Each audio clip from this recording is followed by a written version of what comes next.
Moira Murphy is with me from Real Women Raw Stories. Good evening to you. Good to see you. Nice to see you again, Chris. For those unaware exactly what this event is all about, how do you describe it to people who have never been to Real Women Raw Stories? The event, someone else actually came up with a great catchphrase for it, and they referred to this event as stories that aren't often told but deserve to be shared. And I think that's a beautiful way to sum it up. It's all of the everyday things that happen in people's lives, but that we don't necessarily often talk about. Lots of people go through hard, and it's an event designed to make sure that people understand that they're not alone. Lots of people go through this, and lots of people go through all sorts of challenges and come out the other side. And you've got some fantastic speakers lined up, don't you? Tell me about some of the speakers that people will be able to hear from if they go to this event. Yeah, we do. So we've got Tali. She is talking about her journey as a young widow. So she lost her husband in a tragic accident a few years ago. And obviously the term widow we often relate to elderly people. However, she was still incredibly young, yet to have children. You know, all their hopes and dreams were at their fingertips. And unfortunately, her life shifted and she had to really readjust to a new way of being. So you'll hear from her. Another speaker is Bernice. She's going to talk about insomnia, which is a topic that I think is becoming more and more of an issue in the current world with all of our technological advances. We then struggle to switch off. Mm-hmm.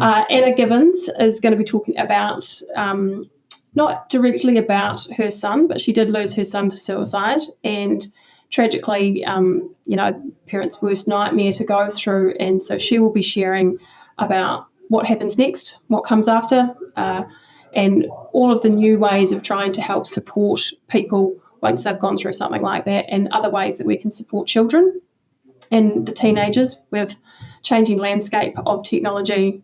Maybe we need to try and help them in ways that we haven't before. And then our final speaker is Karen, and she has done lots of restaurateurs, set up lots of businesses and things, but her life at the beginning was not easy. She was adopted to a Pākehā family. She's of Māori descent, and she was adopted to a Pākehā family in Gore, and unfortunately was sexually assaulted by her stepbrother. So again, incredibly challenging and difficult circumstances to be in, but yet Karen has the most positive and inspiring outlook and really wants to encourage people that just because you've experienced trauma and you may not have a choice over that part of your life, you have a big choice over what comes next. Moira, what I love about the speakers that you've chosen this year and in previous years, although they've got sometimes heart-wrenching and heartbreaking stories, there's always an element of hope, and there's always an element of giving back to the community by teaching people in the audience life lessons about living. Yeah, exactly. I did have someone once say to me, gosh, those topics sound quite depressing. And I can appreciate that it's quite heavy stuff that we're often talking about. But as you say, it comes from an angle of these are real life situations, but it's not about dwelling on the what's happened. It's about looking at the what did they do next? Where are they now? They've been through the hard and they're out the other side. And so people that might find themselves in the hard can also see that they can come out the other side too. Or potentially one of their friends might be going through some hard and they can go, well, actually, now I have better understanding and better empathy for them, and maybe I can help actually support them through their hard a bit better than I could before. And that's exactly what you want people to take away, right? The ability to learn life's lessons and to feel something better when they've been to this event. Because as you say, it does sound very heavy, but the speakers are wonderful. I've got to ask the question too, I suppose, is how on earth do you go about choosing the speakers? You always have incredible speakers every year. That must be the hard part, or is that the enjoyable part?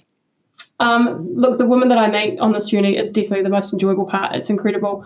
But my speakers often find me, but it is very difficult. I meet some amazing people, and unfortunately it's only once a year and there's only 4 speakers, so I can't include everyone. But yeah, it is a real balancing act to have different type of topics and different people to make sure that we've got that balance right of having the right speakers in the room each year.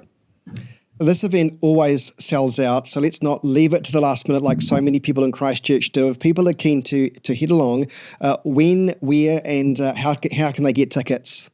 Yeah, so the event this year is one show only, so Friday, 17th of October. It's going to be at the McFadden Centre. It starts from 7, runs through to about 9:30. Tickets are $40 each, and you can get them through Eventbrite, but you can obviously get more details through the website of realwomanrawstories.co.nz.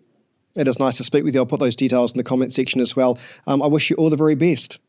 Thanks so much, Chris. Cheers.